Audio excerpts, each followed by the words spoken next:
Northern New York is a land of hard edges. Jagged mountains, deep forests, bitter winters that cut through even the thickest layers. It's a place that humbles the arrogant and tests the strong. Tucked away near the Canadian border, isolated from the bustling cities and suburban sprawl of the state, sits the small, unassuming town of Dannemora. Population just over 3,000. The houses are modest, the streets quiet, the winters long. For most outsiders, there's no reason to come here, except for one, Clinton Correctional Facility, a name that for nearly 2 centuries has sent a cold chill down the spines of criminals across America, the hell of the North.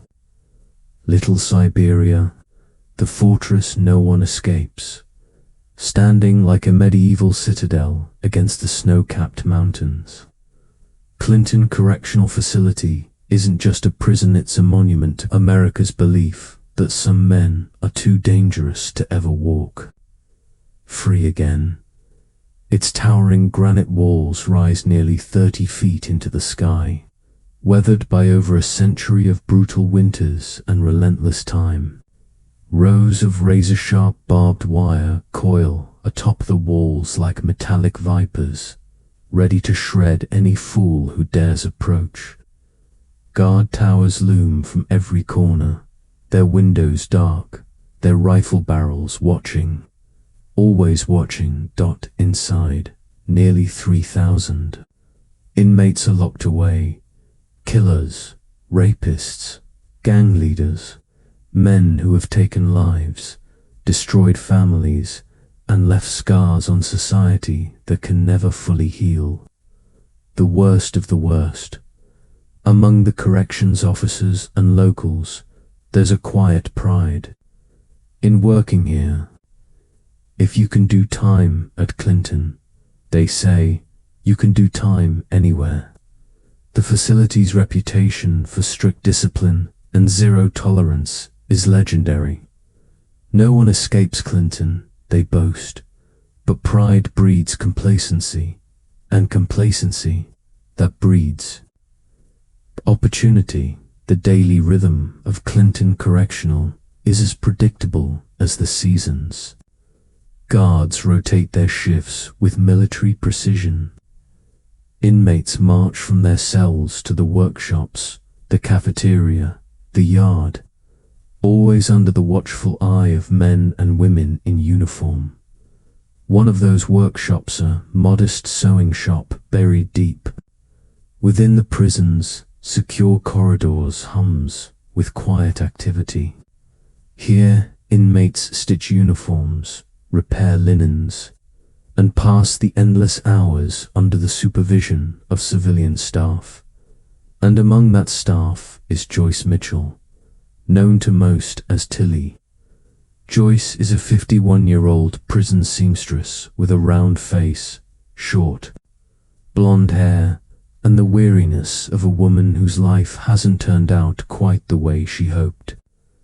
Married, living in a small house nearby, Tilly's days blend into one another: work, home, sleep, repeat. But inside the walls of Clinton, something stirs in her that she hasn't felt in years. Attention, flirtation, danger, and that attention comes from 2 of the most dangerous men the prison has to offer. Richard Matt is a predator in every sense of the word. Standing 6 feet tall with a stocky build, sharp features, and cold, calculating eyes. He's the kind of man who can charm his way into your trust stand, then slit your throat the moment you turn your back. Matt's criminal resume reads like a horror story. Armed robbery, kidnapping, murder. He once escaped from a Mexican prison, living off his wits and ruthlessness for years. Inside Clinton, he's both feared and admired, a dangerous combination. But Matt isn't just a thug. He's smart, manipulative. He paints, he jokes. He knows how to make people feel special, and that's exactly what he does with Joyce Mitchell. Then there's David Sweat, quieter, more reserved, but no less dangerous. Sweat, 35, is serving life without parole for the brutal murder of a sheriff's deputy, a crime so cold-blooded it sent shockwaves through New York State. Lean, with intense eyes that miss nothing, Sweat is calculating, disciplined, and patient. While Matt uses charm and bravado, Sweat relies on observation and meticulous planning. Together, they form a lethal duo, and together they begin to plant the seeds of an impossible escape. It starts small, innocent, almost a conversation here, a favor there, a flirtatious joke, a shared smile. Tilly, stuck in her routine, starts to feel noticed again, alive, desired. Matt sketches her portrait, compliments her, makes her laugh. Sweat, more subtle, offers quiet support. He listens, he remembers details. They play their roles perfectly, and slowly they draw her in. But beneath the surface, the real work begins. Sweat studies the prison's infrastructure, the blueprints, the maintenance tunnels, the forgotten passages that snake beneath the ancient stone walls. Matt gathers intelligence, observes guard patterns, builds relationships, assesses weaknesses, and together they map out a plan. An impossible plan. A plan to escape the fortress. No one escapes. They need tools. They need access. They need help. And that's where Tilly Mitchell becomes more than just a lonely woman craving attention. She becomes their lifeline. Small packages start appearing, hidden in hamburger meat, smuggled beneath fabrics. Metal saw blades, screwdrivers, chisels dot the tools of freedom each night. Under the cover of darkness, Sweat and Matt work in secret, sawing through steel, chipping away at walls, navigating the labyrinth beneath Clinton Correctional, inch by painstaking inch. They practice patience, caution, precision. The walls may be 30 feet high, the towers may be manned, the fences may be lined with razors, but the system has blind spots, and people have weaknesses. As the weeks turn to months, the impossible starts to look possible. Joyce Mitchell's involvement deepens. Her feelings for Matt blur the lines between reality and fantasy. She believes his lies, his promises, the shared dream of running away together at home. Her marriage crumbles further. Inside the prison, her loyalty shifts. Matt and Sweat, once just inmates, become something more, a means of escape from the monotony, from the disappointment, from the life that never quite measured up. What she doesn't fully grasp, what she won't allow herself to see, is that to these men, she's just another tool, a pawn, collateral damage in a plan far bigger and far deadlier than stolen kisses or whispered promises. Meanwhile, outside the walls, the town of Dannemora sleeps. Locals go about their business. Shopkeepers open their stores. Kids ride their bikes. And in the shadow of the prison, life carries on as it always has. But beneath the surface, a storm is brewing. A storm fueled by desperation, by manipulation, by the unwavering resolve of two men who refused to die behind bars. And as that storm gathers strength, no one, not the guards, not the townspeople, not even the state of New York, can imagine what is about to unfold. Because the fortress, no one escapes. It's already been compromised, and soon the entire world will know just how fragile even the strongest walls can be. In the coming weeks, headlines will scream, helicopters will circle, search parties will comb the forests. The eyes of an entire nation will turn to this forgotten corner of New York. But for now, the pieces are still falling quietly into place. The guards, distracted. The systems, flawed. The walls, deceiving. And the most dangerous men inside Clinton Correctional Facility, there, already halfway out the door. The walls of Clinton Correctional Facility had been standing for over 170 years. They were old, weathered, but unwavering, built to contain society's worst murderers, rapists, gangsters, men deemed unfit to ever walk free again. For generations, those stone walls had kept their promise. No one escapes Clinton. That was the unshakable belief. That was the legacy. But inside those walls, behind the routines and the endless rows of cells, two men quietly made plans to rewrite history. It didn't happen overnight, like all truly dangerous things that began quietly. It began with a look, a conversation, and then an idea. The predator and the technician, the harsh, gray belly of Clinton Correctional, Richard Matt and David Sweat, were just two more dangerous faces among hundreds. But they were never ordinary inmates. Matt, the older of the two, was 48, stocky, broad-shouldered, with a stare that could chill blood. His rap sheet was long, violent, and deeply disturbing. Kidnapping, torture, murder. He had a knack for manipulation and charm that made him both magnetic and deadly. A conman wrapped in the skin of a predator, he wasn't new to escaping either. Years earlier, he'd slipped out of a prison in Mexico and disappeared for years. He knew how to survive, how to vanish, and more importantly, how to convince others to help him do it. Sweat was 35, tall, wiry, with sharp features and eyes that never stopped moving. His past was equally dark. A convicted cop killer serving life without parole. Sweat wasn't known for words or charisma. He was known for his mind. Sweat was methodical, patient. Where Matt used charm and bravado, Sweat used calculation and precision. Together, they were a terrifying combination, the predator and the technician.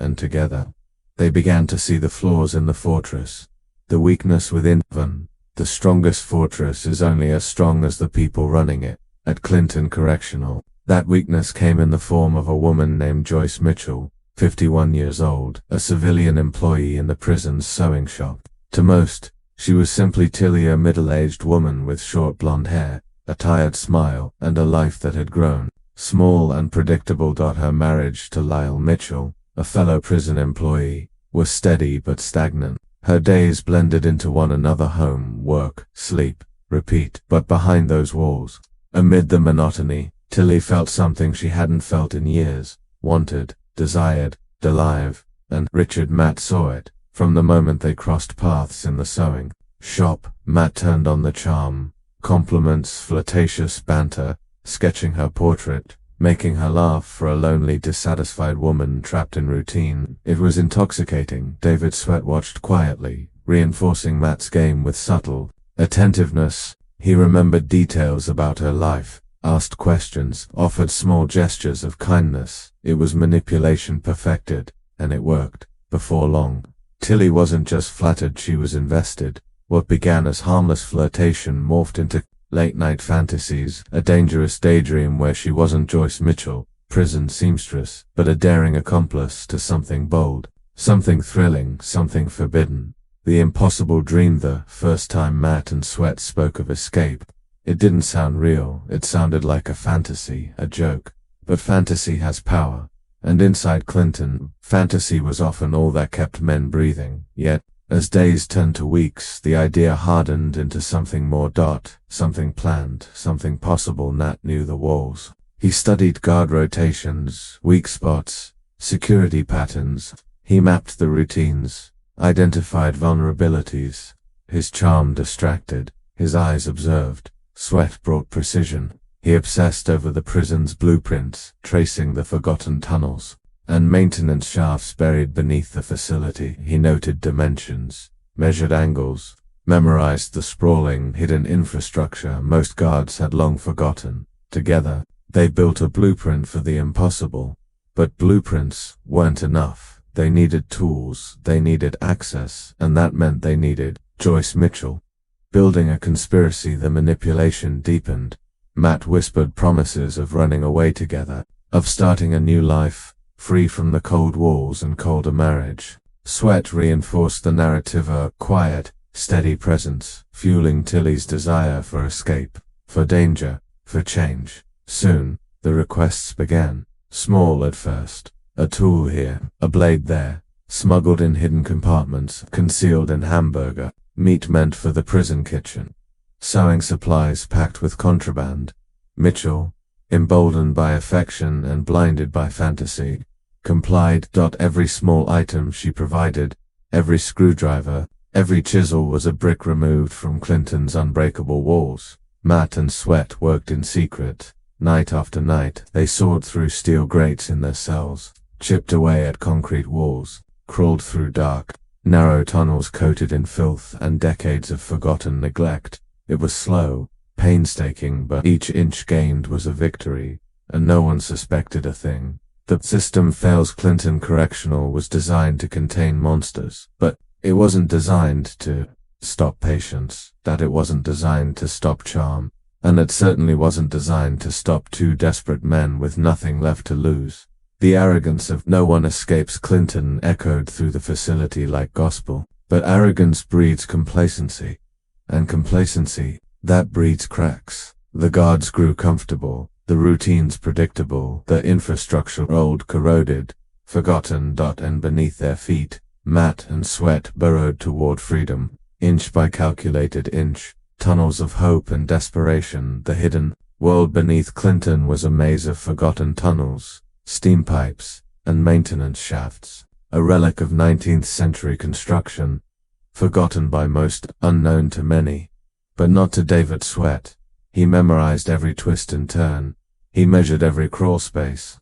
He understood the way out better than most guards understood their own break room. Matt, meanwhile, focused on charm, deception, and cover stories. They built false vents to conceal their work, created makeshift tools from scrap metal and smuggled supplies, rehearsed their escape route through the underground labyrinth. Like actors preparing for opening night, it wasn't just a plan, it was an obsession, a belief that, no matter how fortified, the prison, human weakness and quiet calculation could still win. A fantasy turns deadly as the plan advanced, so too did Joyce Mitchell's involvement.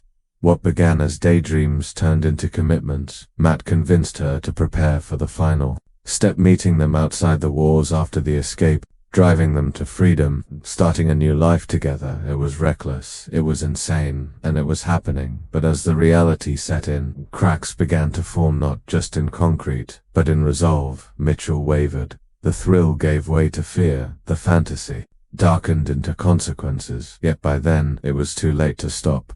Summer 2015, the point of no return. By June 2015, everything was ready. The tunnels were cleared, the walls breached, the tools hidden. The timing precise. It was no longer an impossible dream. It was happening. The unthinkable plan was becoming reality, and no one saw it coming. The guards at Clinton laughed off the possibility of escape.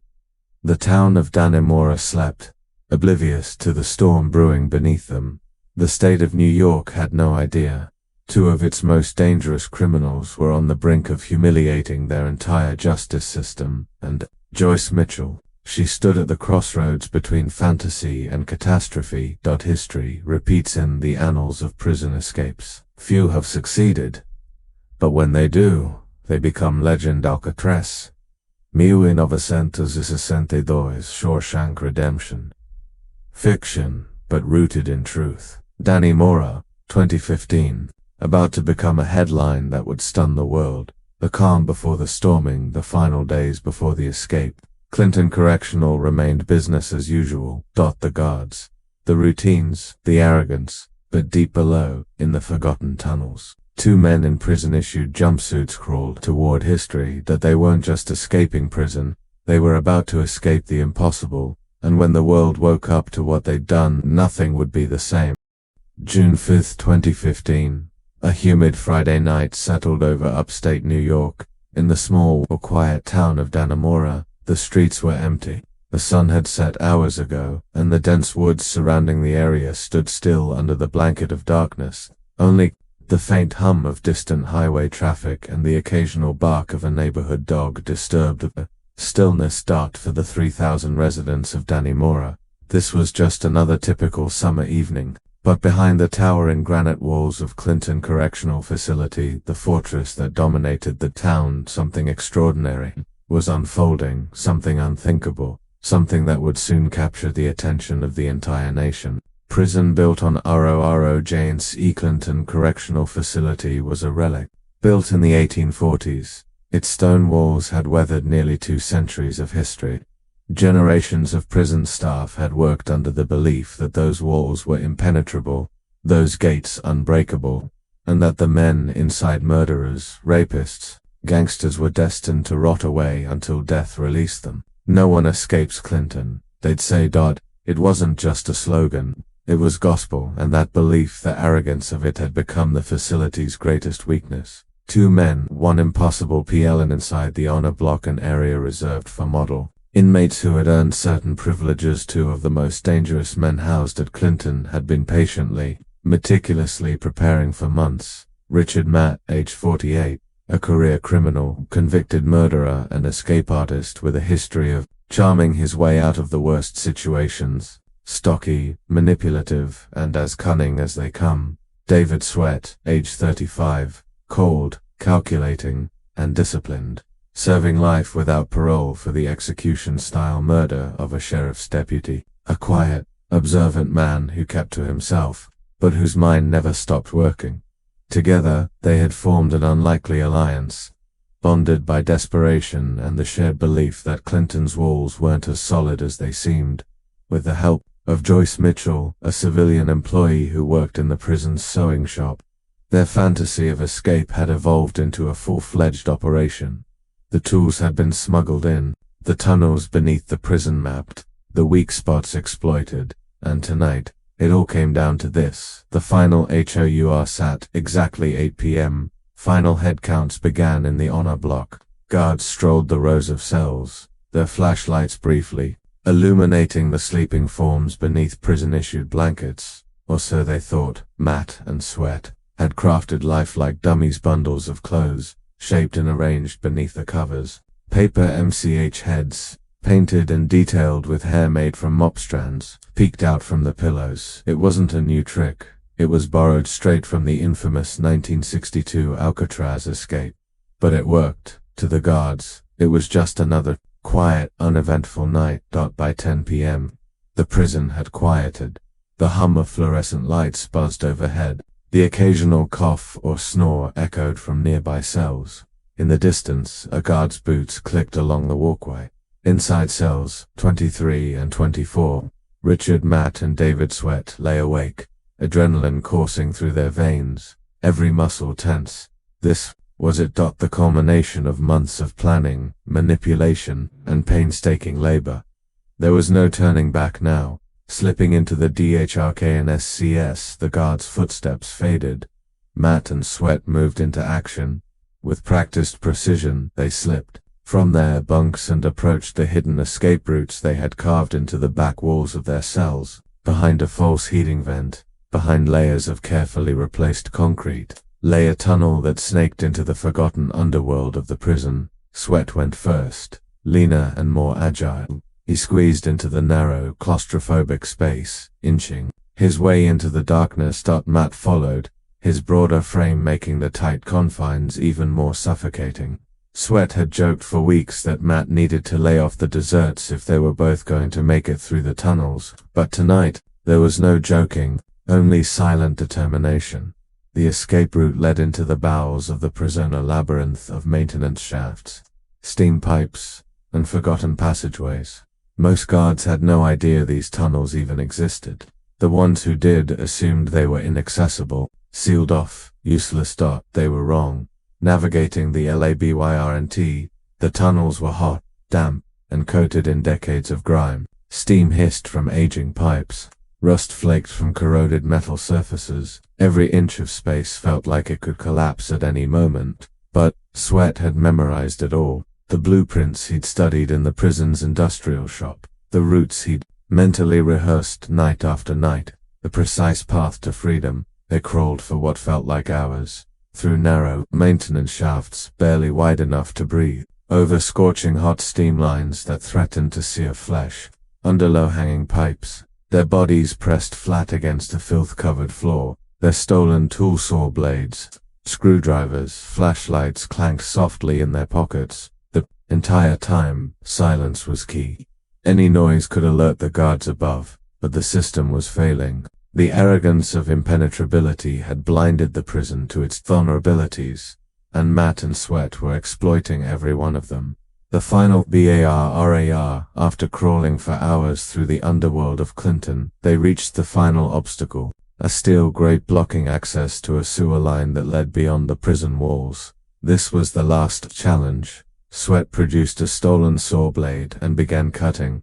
The metal groaned, sparks flickered in the darkness. Matt stood watch, nerves on edge, listening for any sign of discovery. Minutes passed like hours. Finally, the grate gave way. Beyond it, a narrow sewer pipe leading toward freedom. Where is Joyce? As they prepared to emerge, a crucial element of the plan loomed in their minds. Joyce Mitchell. She was supposed to be waiting for them. The deal had been simple. Matt and Sweat would escape through the tunnels, emerge outside the prison, and Mitchell would be waiting in her SUV to whisk them away into the night.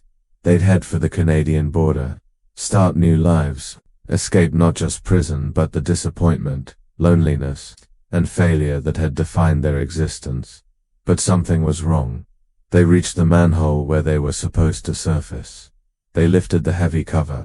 Cool night air rushed in, and with it, the crushing realization. No car, no headlights, no Joyce. A plan unavailable for the first time that night. Panic flickered. The fantasy was shattering. Unbeknownst to them, Joyce Mitchell had buckled under the weight of guilt and fear. Hours earlier she'd suffered a breakdown, checking herself into a local hospital, confessing to her husband Lyle that she had been involved in an escape plan. But by then, it was too late to warn the prison. Matt and Sweat were already underground, dangerous DCIACO, and standing by the open manhole. Matt and Sweat faced a choice: crawl back through miles of tunnels and hope they weren't discovered, or press on alone, exposed, and on foot. There was no debate. There was no turning back. They climbed out of the manhole and slipped into the shadows of Dannemora, blending with the darkness, vanishing into the quiet, unsuspecting town. They were free, exhausted, filthy, empty-handed, but free. Morning pay and icy. The next morning, as the sun rose over Dannemora, Clinton Correctional woke to routine. Guards performed roll call in the honor block. They approached cells 23 and 24. At first glance, nothing seemed amiss. The beds were occupied. The dummies lay beneath the blankets, convincing in the low light. But as the minutes ticked by, suspicions grew. A closer inspection. The realization. The cells were empty. Panic exploded. Sirens wailed. The prison locked down. Local police mobilized. Helicopters took to the sky. Search dogs were deployed. The fortress, no one escapes, had been breached. Two of the most dangerous men in the state were loose, and no one knew where they were headed. The greatest manhunt in New York, HIS-2OY, with hours. The entire region was turned upside down. State troopers, U.S. Marshals, the FBI all converged on Dannemora and the surrounding forests. The Canadian border was sealed. Roadblocks erected. News trucks swarmed the small town. Governor Andrew Cuomo arrived on scene. walking the escape route himself, visibly furious. Joyce Mitchell, meanwhile, was arrested and charged with aiding the escape. Her betrayal rocked the prison system, her family to the core, but Matt and Sweat were gone. Two killers, on the run, armed with nothing but their wits, desperation, and the will to survive. The greatest manhunt in modern New York State history had begun, and for the people of Dannemora, the nightmare was only just beginning. The perfect escape. The air inside Clinton Correctional Facility was still that night, heavy with the familiar scent of concrete, old metal, and the quiet hum of fluorescent lights. It was June 5, 2015, a night like any other for most of the 2,800 inmates locked away inside New York's largest maximum security prison. But for two men, Richard Matt and David Sweat, it was a night unlike any before. After months of meticulous planning, careful manipulation, and backbreaking work, their moment had finally come. This wasn't just a prison break. This was the culmination of a calculated, methodical scheme born from desperation, audacity, and a sheer refusal to accept life behind bars. The final preparations for weeks. Matt and Sweat had worked tirelessly in the shadows, hidden behind the cold, gray walls of their adjacent cells in the honor block. They had chipped, sawed, and crawled their way toward freedom. Their tools, smuggled hacksaw blades, makeshift lights, and nerves of steel. Their allies, primarily, Joyce Mitchell, the civilian prison employee whose crush on the charming Matt had turned deadly serious. Joyce had provided them with the crucial tools, the saw blades, chisels, and even chisels hidden inside frozen meat deliveries. The two convicts had reciprocated with attention, flattery, and in Matt's case, promises of escape together. It was manipulation at its finest, a textbook example of how charm could corrupt and compromise even the most seemingly ordinary person. But charm alone doesn't carve through steel and concrete. That took sweat, ingenuity, and courage. Each night, after lockdown, Matt and Sweat would crawl into the guts of the prison, accessing a maze-like network of tunnels, catwalks, and utility corridors hidden behind the walls. They memorized every valve, every turn, every inch of the aging infrastructure built back in the 1800s. They had mapped their route meticulously, from their cells to the catwalks, through the steam tunnels, along ancient sewer pipes, and finally, to a manhole cover located well beyond the prison walls. They had even constructed dummies in their beds, makeshift replicas crafted from folded clothes and flesh-colored materials designed to fool the guards during bed checks. It was a trick reminiscent of the legendary 1962 Alcatraz Escape, where dummy heads and towels had bought 3 inmates the time they needed to vanish into history. On this final night, with the escape path cleared and every detail rehearsed, it was time to execute their plan. Into the belly of the beast. As the clock inched toward midnight, the prison's hum of activity slowed to near silence. Correctional officers wrapped up rounds, inmates settled into uneasy sleep, and the watchtowers outside cast long, sweeping beams of light across the perimeter. Inside cell 23 and cell 24, Matt and Sweat prepared for the most dangerous journey of their lives. With steady hands and silent precision, they removed the grates behind their beds, revealing the narrow access tunnel. Their hearts raced, but their movements were calm. There was no turning back now. Crawling into the darkness, they entered a world unseen by most, a labyrinth of forgotten maintenance tunnels and steam pipes. The space was tight, the air thick with decades of dust, rust, and grime. They navigated on hands and knees, flashlights illuminating their claustrophobic path. Every sound mattered. The faintest clang, the quietest scrape, it could trigger suspicion. A search, the end of everything. But they had practiced this route countless times. Tonight they moved like ghosts. They reached the catwalk, steel platforms suspended above the utility corridors, careful to avoid making noise. Below, the steam pipes hissed and groaned like metallic serpents. The prison's infrastructure, once their cage, now served as their unlikely highway to freedom. That it was a tight, grueling crawl through spaces barely wide enough for their bodies. They squeezed through narrow gaps, climbed rusty ladders, and maneuvered around centuries-old plumbing and electrical conduits. Eventually, they arrived at the final hurdle, a 24-inch steam pipe running beneath the prison yard, leading toward the outside world. Weeks earlier, they had used their stolen tools to cut through this pipe, careful to conceal their work. Tonight, they slipped inside. The pipe was suffocating, coated with sludge, its walls slick with condensation. Their elbows scraped raw against the interior. Every inch was a struggle. But beyond that pipe, beyond the grime and suffocation, lay the taste of fresh air, the sweet, unfamiliar scent of freedom, the manhole to freedom after what felt like hours. They emerged at the end of the pipe, their bodies slick with sweat and dirt. Ahead of them, the final obstacle, a manhole cover on the outside of the prison walls. The cover was heavy, thick cast iron and bolted down decades ago to seal off the maintenance route, but they had prepared for this.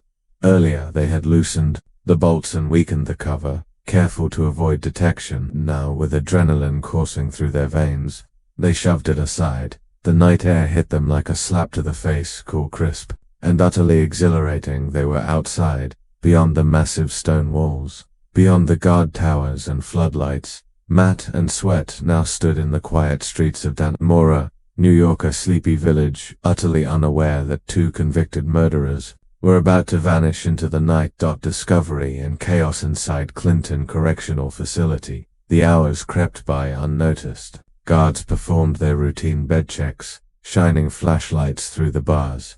The dummies in the beds, arranged with eerie precision, fooled them entirely. It wasn't until morning that the deception unraveled. At 5:30 a.m. during the official inmate count, a correctional officer called out for Richard Matt. No response. He approached the cell.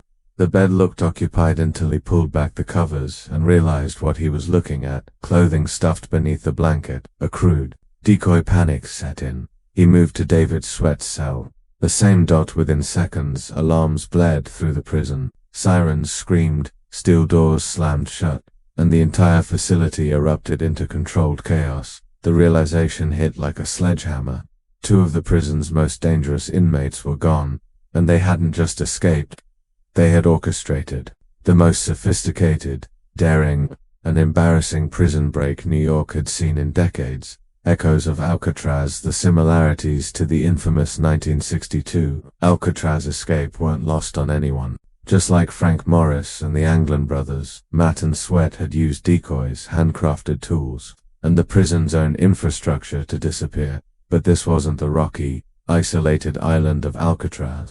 This was the sprawling, forested wilderness of upstate New York, a place where a fugitive could vanish into the trees, hitch a ride on a back road, or slip across the Canadian border. The search began immediately. Correctional officers, state police, and federal agents descended upon Dannemora and the surrounding areas.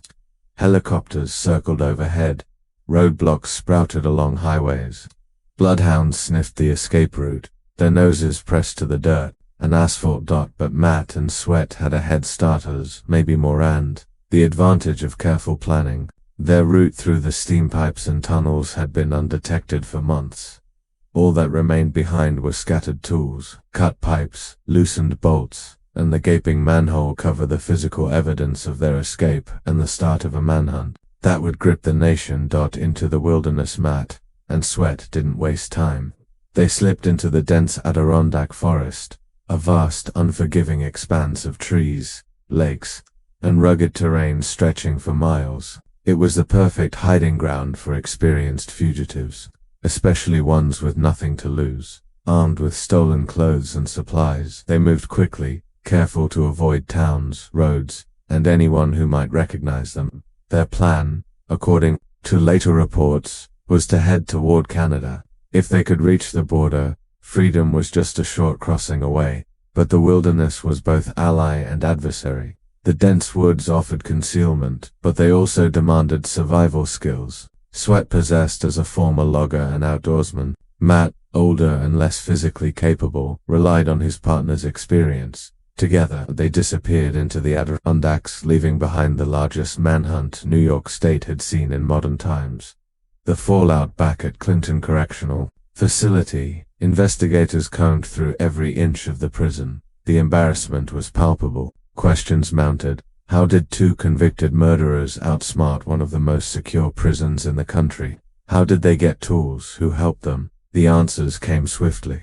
Suspicion fell on Joyce Mitchell, the prison tailor shop supervisor. With a well-documented crush on Matt, under intense questioning, her story unraveled. She admitted to supplying tools, smuggling contraband, and even planning to be their getaway driver, though cold feet kept her from showing up the night of the escape. Her arrest shocked the nation. She wasn't the typical criminal accomplice. She was a mother, a wife, an ordinary citizen, until infatuation and manipulation turned her into an unwilling participant in a prison break worthy of Hollywood. The manhunt for weeks.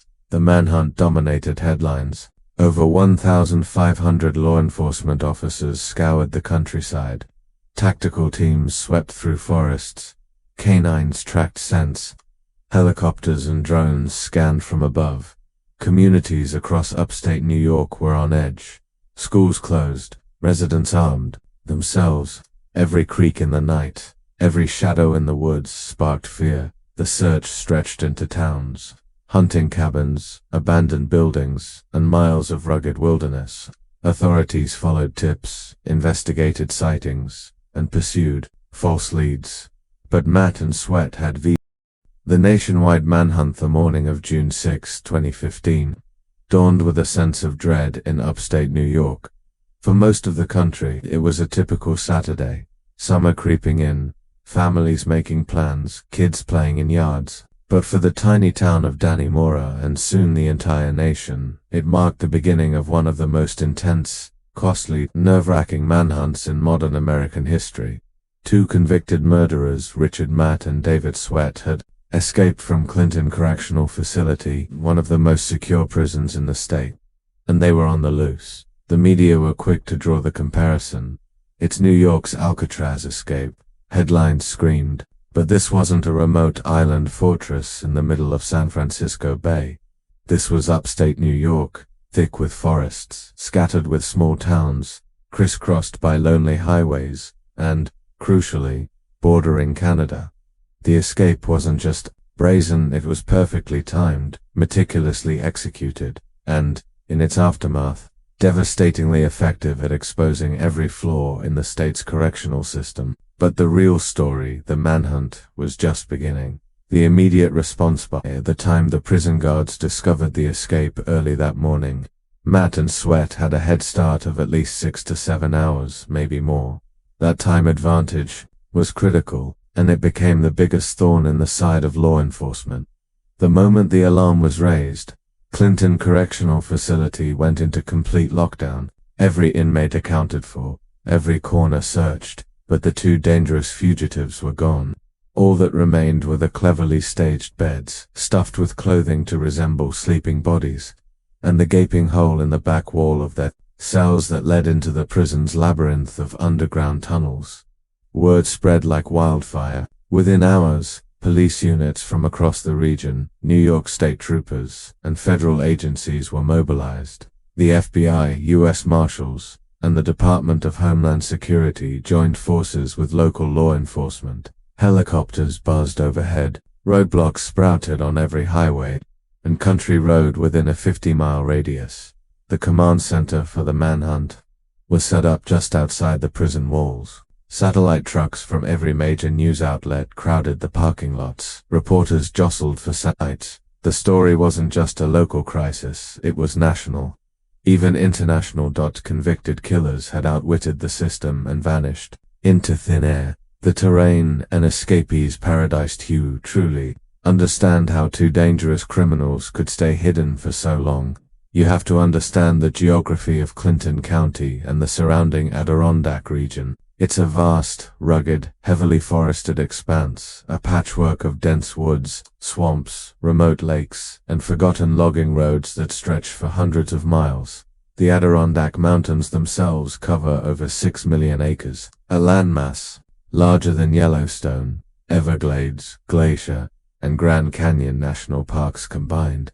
To a pair of desperate men with survival knowledge, that wilderness was both refuge and ally. Richard Matt and David Sweat had chosen their escape location wisely. Every cop, every tracker, every bloodhound brought into the search faced the same challenge: tracking ghosts through a living, breathing labyrinth of trees, brush, and wilderness, building the wall of fear as the hours turned to days. The search intensified, and so did the fear. The state of New York effectively shut down the area around Dannemora. Small towns like Malone, Plattsburgh, and West Chazy saw their peaceful summer days replaced by military-style checkpoints and convoys of armed officers in tactical gear. Parents kept their kids indoors. Schools closed early. Campgrounds emptied. People nailed shut cabin doors and boarded windows. Guns were cleaned, loaded, and kept within reach. No one felt safe, and with good reason. These weren't men running from a low-level drug charge. Richard Matt, a career criminal with a chilling history of violence, had brutally tortured and murdered his former boss in 1997, dismembering his body and fleeing to Mexico where he killed again. David Sweat, at just 22 years old, had murdered a sheriff's deputy in cold blood, shooting him multiple times as he lay wounded on the ground. If they were willing to do that before prison, what were they capable of now, with nothing to lose? The faces behind the hunting charge of the manhunt was New York State Police Major Charles Guess, a grizzled veteran respected for his no-nonsense approach and decades of service. He coordinated efforts between local, state, and federal teams, ensuring information flowed in real time. Governor Andrew Cuomo visited the prison within hours of the escape becoming public knowledge, his face grim as he toured the catwalks and tunnels. "These are dangerous men," he warned. "We will do everything in our power to find them, and we will bring them to justice." Behind the scenes, dozens of analysts combed through every tip, every reported sighting. Hundreds of officers swept through forests, barns, and abandoned cabins. Heat-sensing drones scoured the treetops. Helicopters with searchlights cut across the night sky. And yet, nothing. Day after day passed with no concrete leads. Matt and Sweat had simply vanished. Theories and paranoias, the days stretched into weeks. Theories began to swirl, both within law enforcement circles and in the media. Had they made it to Canada?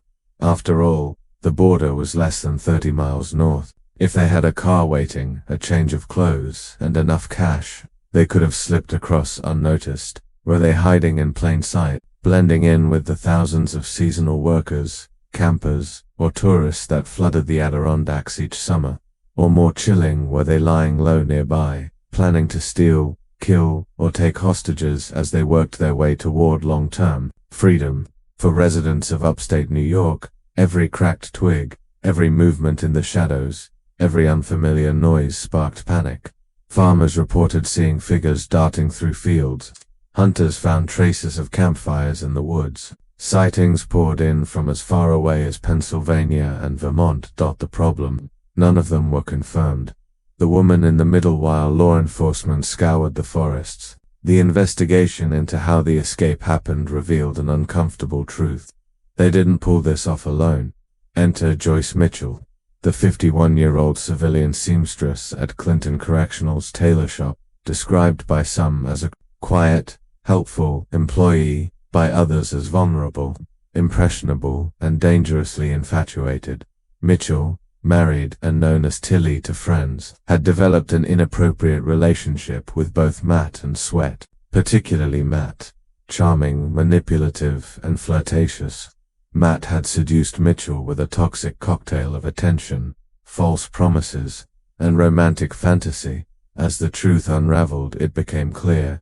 Mitchell had smuggled tools into the prison, hacksaw blades, chisels, even lights, hidden inside frozen meat deliveries. She was supposed to drive the getaway car on the night of the escape, but cold feet, or perhaps a flicker of conscience, stopped her. Her arrest sent shockwaves through the community. How could a middle-aged, seemingly ordinary woman fall? So far, for many, it was a cautionary tale of manipulation at its most dangerous. The break in the case, 3 weeks. That's how long the escapees managed to stay hidden, despite the largest manhunt in modern New York history. But the wilderness takes a toll, even on the most determined fugitives. On June 26th, a tip led officers to a remote area near Malone, New York, roughly 50 miles west of the prison. A hunting cabin had been broken into. Food, alcohol, and a .20 gauge shotgun were missing. The tension was electric. Could this finally be it? Late that day, U.S. Border Patrol officers, part of the massive search teams, spotted movement in the woods. A figure emerged, disheveled, thinner but unmistakably Richard Matt. When ordered to drop his weapon, Matt refused. Shots rang out. Moments later, Matt lay dead, a fatal bullet wound to the head. One half of the duo's desperate flight for freedom had ended. Sweat's last stand with Matt dead. Attention turned to the last man standing, David Sweat. Sweat, it turned out, had abandoned Matt days earlier, frustrated by Matt's declining health and slowing pace. Alone, Sweat pressed on toward the Canadian border. On June 28th to 23rd, days after the escape, State Police Sergeant J. Cook, patrolling alone near Constable, New York, spotted a man jogging along a remote road. It was Sweat. When ordered to stop, Sweat bolted, sprinting across a field toward a dense tree line. SGT. Cook made a split-second decision. He fired 2 shots, hitting Sweat in the shoulder and torso. Within moments, Sweat lay bleeding, handcuffed, and finally, in custody. The aftermath, a nation exhaled. The manhunt was over, but the fallout was just beginning. In total, over 1,500 officers had participated in the search. More than $23 million was spent, thousands of acres scoured, and for weeks an entire region had been paralyzed by fear. Investigations exposed severe flaws within Clinton Correctional Facility, lax oversight, security breaches, and a troubling culture of staff-inmate fraternization. Joyce Mitchell was sentenced to up to 7 years in prison for her role in the escape. Other prison employees faced disciplinary action. Reforms swept through New York's correctional system. As for David Sweat, after recovering from his injuries, he was returned to prison, this time under the tightest security imaginable. Legacy of the manhunt. The Dannemora prison break wasn't just a story of 2 criminals on the run. It was a mirror held up to the flaws of a system, the vulnerabilities of human nature, and the high stakes of complacency. It reminded America that no prison is truly escape-proof, that